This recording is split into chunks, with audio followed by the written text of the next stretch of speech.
All right, let's talk about one of the most fascinating and, let's be honest, dangerous figures in the whole game of seduction, the rake. Now, this isn't just about being charming, oh no. It's a full-blown calculated strategy of what looks like pure, uncontrollable passion. And today, we're going to break down exactly how it works. So, who is this rake, really? Well, the source material calls him a great female fantasy figure. Think about that. He's not the safe, respectable guy.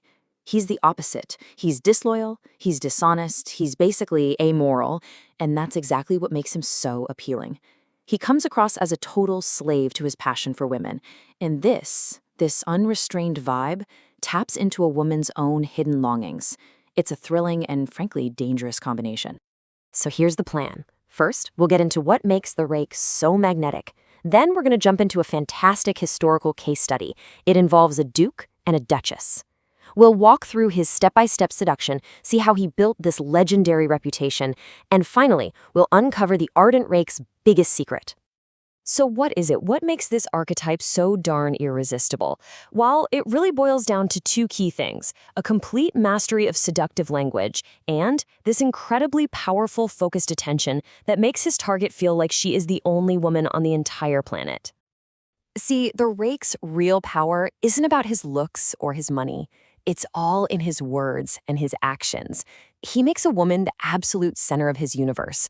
A normal guy might be cautious, right? But the rake, he seems ready to throw everything away. Morality, his reputation, all of it, just for her. And that intense focus, that feeling of being uniquely desired, it's almost impossible to resist.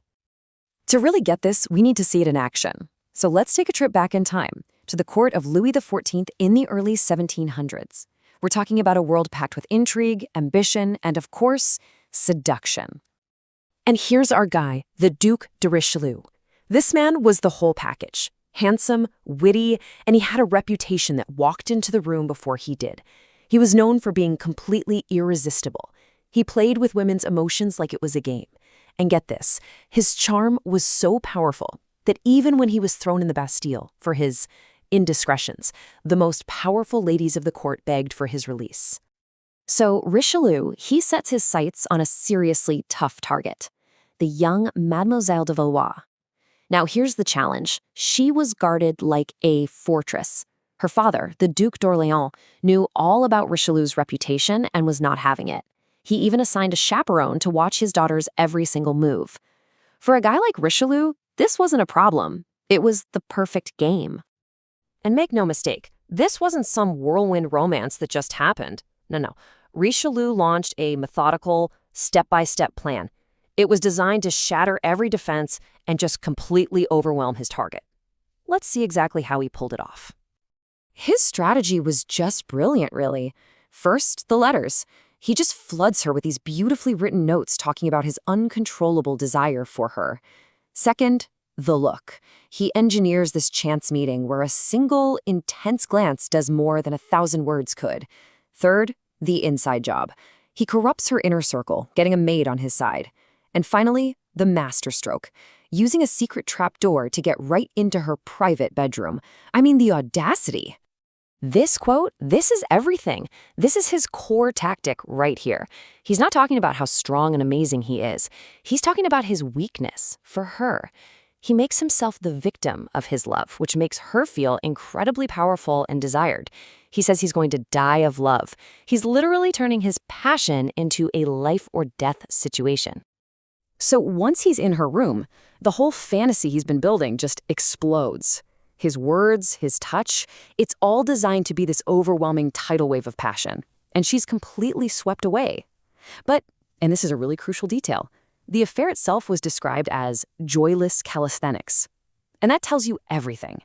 The seduction wasn't about love or even about pleasure. It was about the conquest. You see, for the ardent rake, the private win is only half the game. The real prize is turning that conquest into a public legend. It's about building a reputation that does the heavy lifting for him. And this is key. Richelieu did not keep his victory a secret. He did the exact opposite. He made sure the story, with all of its juicy, thrilling details, spread like wildfire through the entire court. Soon, every woman in Paris had heard about his conquest, and that just cemented his reputation as this irresistible force of nature. And just listen to this quote. It's from the Duchesse d'Orléans, one of Richelieu's biggest enemies, and it just shows you the insane power of his legend. Even she had to admit that his success seemed like actual magic, like sorcery. His reputation got so big that women basically expected to fall for him. He created this incredible, self-fulfilling prophecy of seduction. Okay, so let's boil this all down. What's the core psychological strategy here? What is the fundamental secret that lets the ardent rake win where so many others fail? Well, any seducer faces this basic dilemma. You have to plan your moves, right? It has to be strategic. But if your target gets even a whiff of that calculation, it triggers fear and suspicion. It just feels manipulative. What you want to project is uncontrollable passion, because that inspires desire. It feels real. It feels flattering. And this is the ardent rake's stroke of genius. He solves this dilemma perfectly. His passion looks so intense, so completely out of his control, that his actions don't feel planned at all. The victim doesn't see a cold, heartless manipulator. She sees a man so totally overwhelmed by her charms that he just can't help himself. He isn't using her. He's a slave to her. So the strategy is to just act with total abandon. Show that you have no hesitation, that you've given up all restraint. You have to show that you literally cannot control yourself around them. And here's the great paradox of the rake. His apparent weakness is actually his greatest strength. By making himself a slave to his target's charms, he makes her feel powerful, desired, and in the end, completely unable to say no. And that kind of leaves us with one last thought, doesn't it? The rake's success is, well, it's undeniable. But what does it really say about desire itself? Is his allure just proof of a masterful psychological strategy? Or maybe does it expose a dangerous illusion we all have about romance? That deep down, we secretly want to be overwhelmed by a passion so powerful it frees us from all responsibility. Something to think about.